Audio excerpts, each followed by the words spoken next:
Okay, our next example is very similar to the previous. I've changed the region just a little bit. This is the region that's bounded by this function. This function is slightly different. This is 2 plus square root of x. That's the curve. It's bounded by y equals 2, which is this horizontal line. And it's bounded by x equals 4, which is this vertical line. So it's just this piece up here. This bit is not present. It's just this region. And we're going to rotate or revolve about the x-axis. So we're revolving about the x-axis. Notice that nothing is swept out here. This is going to be a hollow, like a sort of like a bundt cake, is hollowed out in the center. All right? And we're going to use the shell method. A legitimate question is, how do you know whether you're going to use the shell method or the disk method? Well, number one, I'm going to tell you some of them. Some of them I'm going to instruct you. Use the shell method, use the disk method. Other than that, strictly speaking, doesn't matter. Sometimes one method might be easier than the other. If you start to work one method and you find out it's extremely difficult to back solve a function for something, then you might want to go ahead and use the other method. There are some other reasons, but for our purposes, I'm going to tell you what method to use because I want to make sure that you're able to do both methods. All right, so we're going to revolve this piece about the axis, the x-axis. So the question is, what is the axis of partition?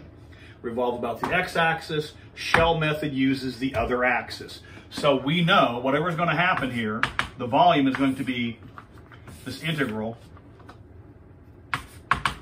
It's going to be dy. We know dy is in case because we're partitioning the other axis. Now, what are the limits of integration? We don't go from 0 to 4 this time because there is no picture here. The limits of integration, you partition only the picture. So if you're partitioning y, it's from the bottom of the picture to the top of the picture. If you're partitioning x, it's from the left side of the picture to the right side of the picture. In this case, the bottom is 2 and the top is 4. So we're only going to partition from 2 to 4. And that tells you what the limits of integration are. This is not guesswork. You can cobble this together because you know how this process works. If you keep your wits about you, structuring these integrals is not incredibly brutally challenging. Now, we know we're using the shell method, so the multiplier is 2 pi. If this were the disk or the washer method, the multiplier is pi. And now what do we need? We need an expression for the radius. We need an expression for the height. All right? Now, it's convenient to think of, if you don't draw it in, at least think of one of these typical rectangles. Now, I know the rectangle is horizontal because the partition determines the short side of the rectangle. The partition determines the thickness of the rectangle. If you partition the y-axis, the rectangles are always horizontal. If you partition the x-axis, the rectangles are always vertical. So, there's my little rectangle. I need a statement for the radius, and the radius is that bit.